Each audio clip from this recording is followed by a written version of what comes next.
தமிழக வெற்றிக் கழகத்தின் தலைவரும் தமிழகத்தின் முதலமைச்சருமான விஜய் தனது 52வது பிறந்தநாளை கொண்டாடி வருகிறார்.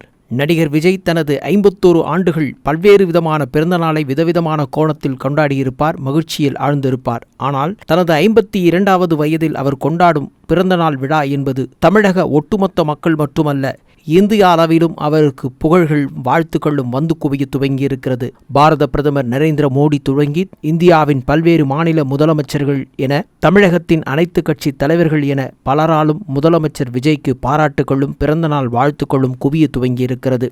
விஜயின் வாழ்க்கை பயணம் அனைவரையும் இன்று மீண்டும் பேச வைத்திருக்கிறது. குறிப்பாக கட்சி துவங்கி 2.5 ஆண்டுகளில் முதலமைச்சராகி அனைவரையும் ஆச்சரியத்திற்குள்ளாக்கி இருக்கும் ஜோசப் விஜய் தனது அரசியல் பயணம் ஈடுபாடு என்பது கிட்டத்தட்ட 2008ஆம் ஆண்டில் இருந்து துவங்கியிருக்கிறது என்பதை யாராலும் மறுக்க முடியாது. எதிர்கால அரசியல் வாழ்க்கை அவர் அப்போதிலிருந்தே தொடங்கிவிட்டார் என்பதற்கான பல மலரும் நினைவுகளாய் அவர் ரசிகர் மன்றங்கள் வைத்திருந்த காலத்தில் இருந்தே மக்கள் பணியில் ஈடுபட்டதை பற்றிய பல்வேறு விஷயங்கள் பேசப்பட்டதில் நினைவு கூறும் விதமாக சில பதிவுகளை பார்ப்போம். திரைப்பட இயக்குனர் மற்றும் தனது தந்தை என்பதான அடையாளத்துடன் எஸ்.ஏ. சந்திரசேகரின் மகனாகிய தனது சினிமா வாழ்க்கையின் பயணத்தை தொடங்கிய அவரது திரைப்பயணம் காலப்போக்கில் அவருக்கென ஒரு அடையாளத்தை உருவாக்கி கொடுத்தது. அதற்கான முனைப்புகளையும் விஜய் அந்த காலத்திலிருந்தே அடித்தளம் இட்டுக் கொண்டிருந்தார் என்பதையும் யாரும் மறுப்பதற்கில்லை. ஆரம்பத்தில் அவரது நடிப்பு மற்றும் அவரது உருவத் தோற்றத்தை பலரும் கிண்டல் செய்த நிலையில் பிற்காலத்தில் அது வாய் திறக்க ஆச்சரியப்பட வைத்தது என்பது அவரது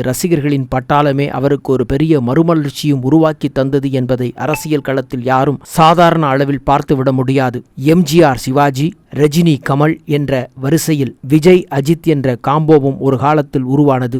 இந்த சூழலில்தான் விஜய் தனது அரசியல் நகர்வுகளை துவங்க திட்டமிட்டிருந்தார். கிட்டத்தட்ட 18 ஆண்டுகளுக்கு முன்பாகவே தனது அடுத்த அடி நகர்வுகளை முன்வைக்கும் கனவுகளோடு அவர் பயணித்தார். ரசிகர்கள் மன்றங்கள் மூலமாக பல்வேறு மக்கள் நல பணிகளின் மூலமாக தன்னை அடையாளப்படுத்திக் கொண்ட விஜய் கடந்த 2008ஆம் ஆண்டு இலங்கை இராணுவத்தால் இலங்கை தமிழர்கள் தாக்கப்படுவதை கண்டித்து சென்னையில் உண்ணாவிரத போராட்டம் ஒன்று நடைபெற்றது. அதில் நடிகர் விஜய் தனது தாய் தந்தையுடன் கலந்து கொண்டு அந்த போராட்டத்தில் ரசிகர்களின் ஆதரவு நிலைப்பாட்டில் இலங்கை தமிழர்கள் தாக்கப்படுவதை கண்டித்து உணர்வு சார்ந்த போராட்டத்தில் பங்கேற்று தனது உணர்ச்சி பூர்வமான உரை மட்டுமல்லாமல் தனது நிலைப்பாட்டையும் தமிழர்களின் உறவுகளின் தான் துணை நிற்பதை போன்ற அடையாளத்தை காட்டிக்கொண்ட அந்த நிகழ்வுகளை யாராலும் எளிதில் மறக்க முடியாது. 2009இல் விஜய் தனது ரசிகர் மன்றத்தை மக்கள் இயக்கமாக மாற்றினார். தமிழகத்தின் கடைக்கோடி கிராமங்கள் வரை பல சமூக நல உதவிகளையும் செய்ததையும் யாராலும் எளிதில் மறந்துவிட முடியாது. 2011ஆம் ஆண்டில் டெல்லியில் நடந்த ஊழலுக்கு எதிரான அண்ணா ஹசாரே போன்ற சமூக ஆர்வலர்கள் நடத்திய போராட்டத்தில் அன்றைய தினமே நடிகர் விஜய் கலந்து கொண்டு அதற்கு ஆதரவு தெரிவித்து ஊழலுக்கு எதிரான தனது குரலை ஓங்கி ஒலித்து எதிர்கால அரசியல் கனவுகளுக்கு நிகழ்கால அடித்தளம் இட்டார் என்பதையும் யாரும் எளிதில் மறந்துவிட முடியாது. தமிழகத்தில் மீனவர்களின் பிரச்சினை இன்று நேற்றல்ல, தொடர்கதையாய் நீடித்து வரும் நிலையில் தமிழக மீனவர்கள் தொடர்ந்து இலங்கை இராணுவத்தினால் கைது செய்யப்படுவதை கண்டித்து தூத்துக்குடியில் நடைபெற்ற மிகப்பெரிய போராட்டத்திலும் நடிகர் விஜய் கலந்து கொண்டு தமிழக மீனவர்களின் வாழ்வாதார உரிமைக்காக குரல் கொடுத்தார் என்பதையும் யாரும் மறந்துவிட முடியாது. 2017ஆம் ஆண்டு நீட் தேர்வு கொண்டு வந்தபட்டபோது இந்தியாவை மிகப்பெரிய அளவில் திரும்பி பார்க்க வைத்த விவகாரமாக எதிரொலித்த சம்பவம்தான் நீட்டில் போதிய மதிப்பெண் எடுக்காதனால் தனது மருத்துவ கனவு நிராசையானதால் தற்கொலை செய்து கொண்ட அனிதா என்ற மாணவியின் சம்பவம் தமிழ்நாட்டையே உழுக்க செய்தது.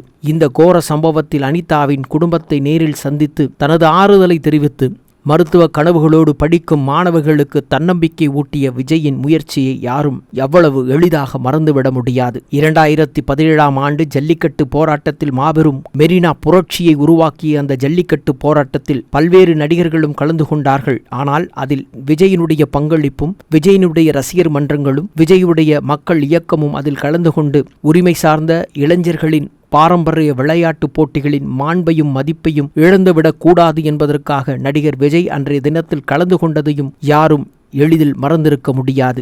ஒவ்வொரு ஆண்டும் தனது இயக்கத்தின் சார்பில் 10ஆம் வகுப்பு மற்றும் 12ஆம் வகுப்பில் அரசு பொதுத் தேர்வுகளில் மதிப்பெற்ற மாணவர்களுக்கு ஒவ்வொரு ஆண்டும் பரிசுகளை வழங்கி பாராட்டி சத்தமில்லாமல் தனது சமூக பணியை ஆற்றிய இளைஞர்கள் மத்தியில் அவரது கவனத்தை ஈர்த்ததையும் யாராலும் இன்று வரை மறக்க இயலாது. ஒரு காலகட்டத்தில் திராவிட இயக்கங்களுக்கு பதிலாக மாற்று இயக்கம் உருவாக்கப்பட வேண்டும் என்பதான தமிழகத்தின் தாக்கத்திற்கு தன் இயக்கத்தை கட்சியாக மாற்றி 2.5 ஆண்டுகளின் நிறைவுக்குள் சந்தித்த முதல் தேர்தல் களத்திலேயே ஆட்சி படத்தை அலங்கரித்து முதலமைச்சரின் அரியணையில் அமர்ந்து நீண்டகால கனவு நாற்காலியான முதலமைச்சரின் இருக்கையில் அமர்ந்து கொண்டு தனது முதலமைச்சர் பதவியை வகித்து வரும் ஜோசப் விஜயின் கடந்து வந்த பாதைகள் அவ்வளவு எளிதானதல்ல.